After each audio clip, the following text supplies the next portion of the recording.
And we are live. Oh, do I have my mic on? Yes, I do. Yes, you do. Hello. Hello, Streamland. We are live. This is QSC. We've got a fun little tech talk here for you. We're going to be talking about using a guitar looper with TouchMix, and a little CP cameo might happen as well. So we'll just take a few seconds here and let people log on, and then I'll do a little quick introduction.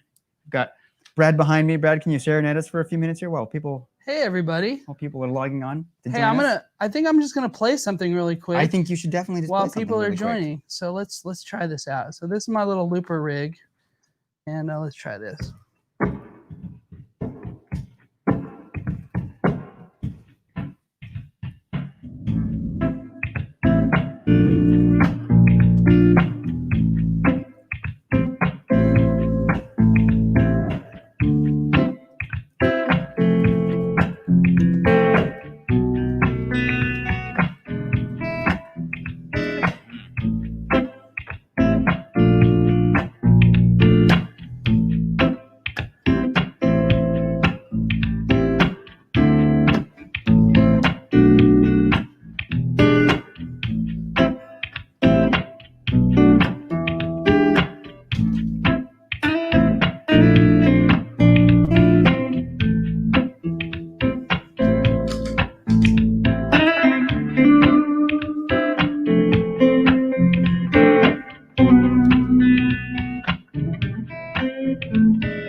Yeah. Super smooth, man. Do a little fade out. I like it. Take it down. Awesome. Thanks for that. So that was Brad. Brad Zeld's jamming the guitar behind me. We're just hanging out today. We figured we'd do a little live stream, a little tech talk for you. I'm going to turn it over to Brad for the most part. He's going to fill you in on, a few cool tips and tricks when you're using a looper system through a TouchMix or really any mixer. So I'll go ahead and I'll let you take it away. If you guys have any questions or comments, go ahead and post them up in the comments there, and I'll try to do my best to reply, or maybe, we'll get your questions read out loud here, and we'll get you guys involved. So without further ado, Brad, why don't you tell us what's going on here? All right, Jason, thank you. You're welcome. So I'm Brad. I work here at QSC in the marketing department. Do digital marketing and artist relations stuff. And then Jason over here, he's our training manager. So he's the dude that makes a bunch of the training videos for us. I am that dude.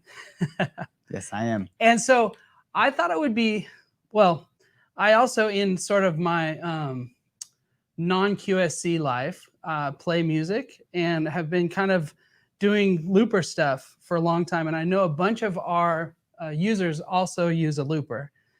Guitar looping and stuff like that. And so I've discovered a few things over the years that I want to share with people, because it's just kind of been a journey to kind of come up with a looper system. As you may know, if you do this, you're never satisfied. So you're always trying to if I could only do this, or if I could only do that. But I discovered a few things that I've been wanting to share that hopefully you guys, some of you guys will find interesting, or maybe, learn something from, and build on, your own system, maybe give you some new ideas. Yeah. So, all right. The whole kind of concept comes from when you use a looper system, you layer loops, right? And the most basic way is you take your guitar, go into the looper, record a measure or two, and then start layering that stuff. Early on, I thought it'd be cool to add some way of doing percussion and some way of doing bass. And so my first, so for percussion, what I kind of like to do, some people do beatboxing with a microphone. I hit my guitar, so I do like this sort of thing. And I notice like when I loop that, it doesn't sound super awesome because it just sounds like I'm kind of strumming my guitar. So, and then for bass, I discovered this looper pedal, the OC3. And that has a way to set the frequency where you start the bass notes. So I have mine set at about, you hear it starting to come in right about here, which is like the E note on the 7th fret on the A string. And then you can hear if you can probably hear direct bass and octave bass. So I have a little direct guitar and a little affected octave down on my guitar. That's the bass part. But when I play notes up here, you don't hear any of that bass because the OC3, you can set the frequency when the octave starts. So when I first started using the octave pedal for the bass, I would go out of the octaver, in through all my guitar pedals, then into the looper, then just direct to the amp or to the PA system. And when you put chorus and reverb and delay on an octave pedal, the low notes, it starts sounding kind of warbly. And once you start mixing bass and guitar, you kind of want to have some independent control between those two different things. So Tone, Anthony Canatello, I think is his name. Yeah, his name's that Tone. Sounds right. Tone, the guitar player from Little Hurricane. Uh-huh. He plays bass and guitar in the band. They're like a duo, and he runs his OC3 to the direct guitar out. Has two outputs. Has a direct guitar out and an affected out, which is the octave down. He runs the direct guitar out into a guitar amp, and then the direct bass the affected bass output from the octave pedal, he runs into a bass amp. So he's able to kind of like treat those things independently. And that made me think, hey, if I take those two outputs and go into my left and right inputs on my looper pedal, those two things stay separate. So what I'm doing is I'm taking the guitar direct out, going through, so here's the direct out of the guitar, going through the guitar pedals. I have like a little TC clean boost, chorus, and a delay pedal. And then I have a little amp modeler, the Iridium from Strymon, going into the input, the right input on the looper pedal, and then on the affected out of the OC3, the bass note, I have that going to the left input without going in through any guitar pedals. And then left and right out of the looper, I'm going into two channels on the mixer. So I have like a bass channel on my mixer. Right. And a guitar channel on my mixer. Makes sense, yeah. And I'm able to EQ and affect those two things differently. So on the guitar channel, I add a little reverb, sometimes some delays, and I can EQ it a little different. Of course. Has there been any posting or questions or anything? So far, we're question free. Okay. Got a few people just saying hi. If you guys have any questions, let me know. But I'm just going to keep rolling and just roll with it, man. Hopefully you guys can track with me. Okay. So that's so left and right of my looper is basically bass and guitar. And out of the octave pedal, I'm taking the effect out into one channel and then the guitar out through the pedals and into the looper, into two channels on the mixer. Now, for the percussion channel, what I'm doing is on my loop station, you have left and right output, but then there's also sub output. So it's like for subwoofers, I guess. And you can assign, so there's 3 tracks that are on this looper pedal. You can assign a track to only go out certain outputs. Sure. So I'm having track 1 output only go out of the sub out. So the left and right whatever gets recorded on Uh-huh. track 1 only goes out of the sub out. Right. And I'm making that go into another channel on the mixer, and I Sure. call that percussion. Okay. So the So- thing so that I we've like got- about it is Just so I keep this right in my head. So Yeah. we're able to within the looper to create 3 distinct channels. You've got your guitar channel, your bass channel, and that's coming out your left and your right. yeah, And then with this additional sub channel, we can assign the percussion, essentially the percussion element that you're looping, to Yeah. output from that. So Yeah. you've got 3 different channels outputting from your looper, and then we're bringing them into the mixer independently on 3 separate channels, so that you can actually mix them as independent right, instruments. Really, right, exactly. So super cool. what's cool about this to me, there's a few things.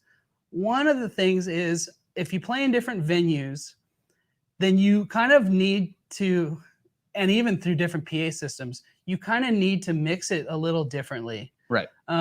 Like a place that has subs, you mix it a little different than a place that doesn't use subwoofers in their PA system. Of course. So like I've played at kind of I wouldn't say it's a big place, but it's a restaurant that has subs and a pretty big PA system. Mhm. And the guy that runs front of house, I just give him my iPad, and he basically mixes. He's able to mix those 3 things, including some vocals, and then sometimes I'll add a percussionist and stuff like that. So it gives him the ability to add bass or less or whatever. So it's cool. Right. Now with the percussion, which I think is super cool. Let me just show you this. Yeah, I'm let's gonna get a do look at that. So here's the what's cool with the percussion. So I just create a little loop, right? And on the percussion channel, I'm able to EQ it, Yeah, I see that. scooping out the mids Sure. to give it more of like a kick and snare sort of sound. Uh-huh. And then if I take it out, that's Oh. what it sounds like without the EQ. That's a huge difference. Yeah. So Wow. yeah. So if I'll just kind of build a little loop with this.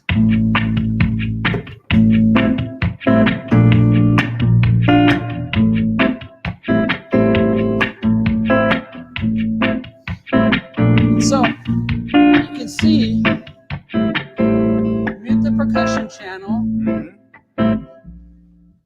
And there's the bass. and that's just the low frequency bass channel, and that's the guitar channel. So and then that's just the guitar channel. So Uh-huh. Nice. so that's pretty much it. Fade it out. Yeah. Get the nice Yeah, so- volume fade out. Anyway, I've been wanting to kind of make this sort of video or do this tech talk for a long time, because having the independent control for me Yeah. on different channels has been like revolutionary. It's huge. really like cleaned Yeah. everything up. Because if I just go through all my pedals and go into one channel and then into the PA system, I can imagine that gets muddy yeah, and quick. you kind of want to tweak things, all night long a little bit. Sure. So anyway, that's my story. That's a rad story. So I think that's really cool. if you guys have any questions about this, post a comment right now, or I don't know, reach out to me on Instagram, or you can hit me up at social@qsc.com, email. What else? I don't think we have anything else. I Right? mean, that covers what we were going to talk about. Didn't have to be super long. You got it out there, and that's a really cool kind of trick, or a cool Little setup, right? little setup. Yeah. Really clean up your sound, kind of elevate the overall sound quality. Be able to to mix all the different elements of what you're building separately and output that. Yeah. And a lot of times, so I do this with a duo with a Mhm. percussionist, and sometimes I've done it with a trio with another vocalist. Yep. And I just have my TouchMix on the ground right next to the pedal board, and it's just like it's actually It's really so easy. compact, super easy. Yeah, I mean, we can see the whole rig right here. That's it. So we've got your pedal board next to the mixer, and then you've got your little CP8 right up in the corner above the mixer for your own monitoring. Yep.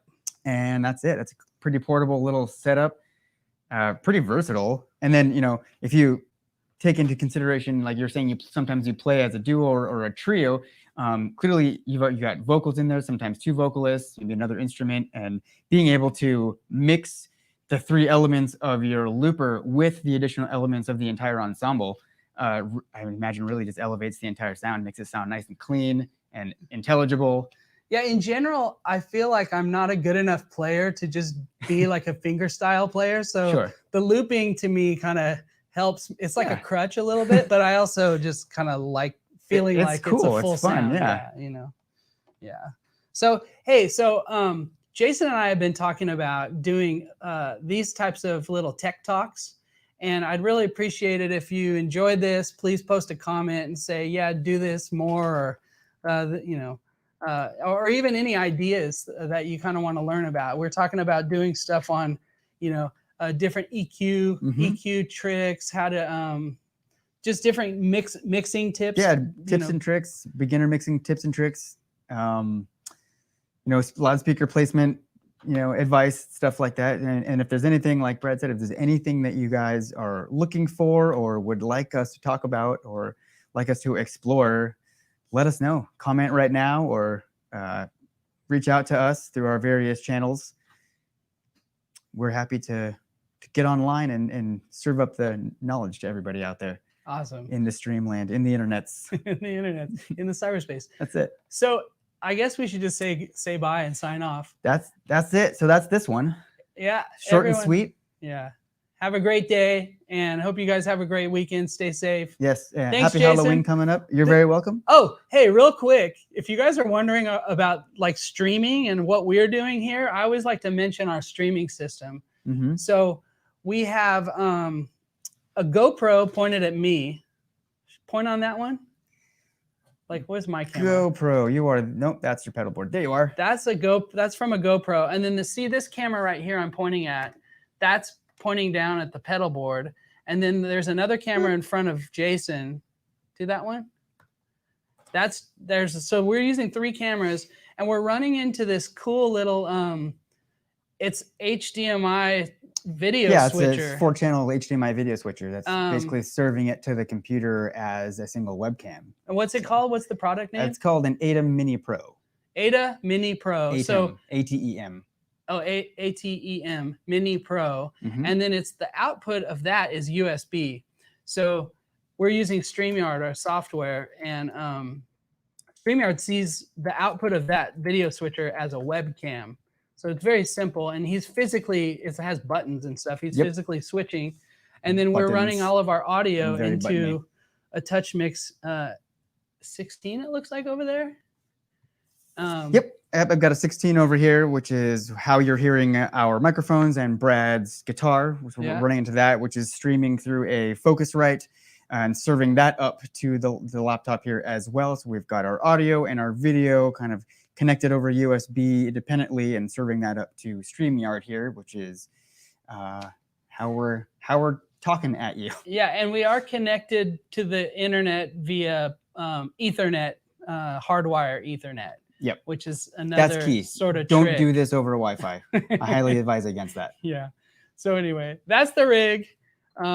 Jason, thank you so much. You're Hopefully very we'll be welcome. able to do more of these little tech talks, maybe every other week or something like that. But if you enjoyed it, please give us a thumbs up or post a comment. Absolutely. And much we appreciated. have had a couple of people in the comments making some topic recommendations, so I appreciate that. Sweet. And we'll certainly keep those in mind and see if we can serve those up to you very soon. Perfect.